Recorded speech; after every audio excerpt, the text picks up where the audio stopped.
Welcome back, everyone. We're going to do the final session of our budget tutorial. We've reached to this point, and if for people who are watching this don't know what I'm talking about, look at the previous tutorials, and I'll explain how I got to this point. All right, I've eliminated some things. I'm going to eliminate subscription because if we put that on our credit card, insurances might come out through direct deposit, so we'll leave that. Here's the thing we need to resolve: credit cards, because a lot of the things we buy are on credit cards, even groceries. So I'm going to put 0 for that. So that leaves us with this much in savings. But be careful, that doesn't mean you go shopping. And by the way, you're supposed to keep track of how much money you spend for shopping, right? Because that's the mistake you make. You think, oh, I have savings, let me go shopping. No, you don't, because you got to pay your credit card. Now, what I should do is highlight here, there, and that's how much you spent in a month, let's theoretically say. So you take your receipt, whether it's at Walmart or wherever you shop, and document what you're actually spending. You'll be surprised how much you really spend bi-weekly or a month on shopping goods. You think you have money, but you really don't. Subscriptions, you're supposed to keep track, and this is sort of a monthly projection of what you would spend on subscriptions. And then let's say you're in deficit, you can eliminate something. Maybe you don't go to the gym as often, so it can eliminate that.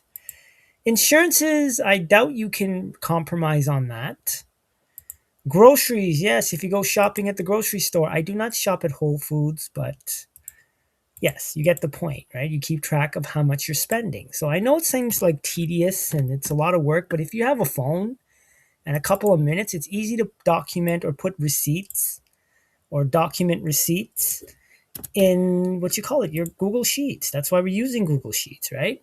So B7, I'll type it in, and then B8. So this is two ways of doing this.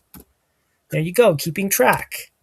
Your credit cards, this is the key thing right here. You have to keep track of the total amount you're spending, or the statement amount every month. So in this case, what's my statement amount? Well, I have to type it in because it'll change. 1254.23. So at the end of every month, you keep track. And if it's going up, you have a problem. You're not, you're spending more than you make. So that savings is not actually savings. It's just you're using your credit card to disguise the fact you're borrowing money to maintain your shopping or whatever lifestyle you have, right? Keep track of this. This is statement amount. Okay. So minimum payment is 50, but what you should be doing is paying off as much as you possibly can, especially the one with the highest rate of interest, simply because you're rewarding the banks for not paying down your credit cards. They make a lot of money off of interest, and I'll do a tutorial on that. You'll be pretty disgusted. At least I was. Okay, so what should we be doing? Well, 200, 200, and you should take out some cash. Let's say you like to buy coffee, right? And buy certain things like you buy regularly with cash, like example, coffee or bagel or whatever you buy, right? And that kind of keeps you disciplined.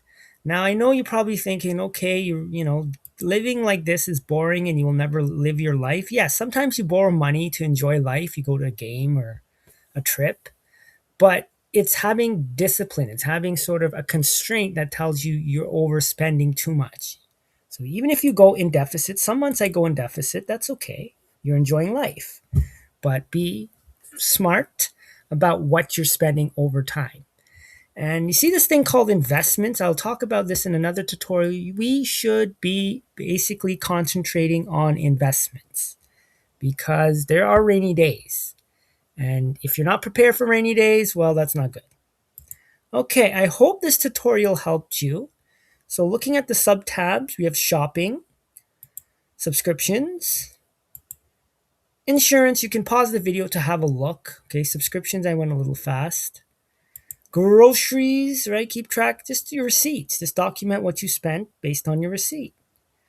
And then credit card, keep track every month, right? Minimum payment, payment made. So you made $200. And basically now, of course, interest, we're not counting the interest that will be accumulated.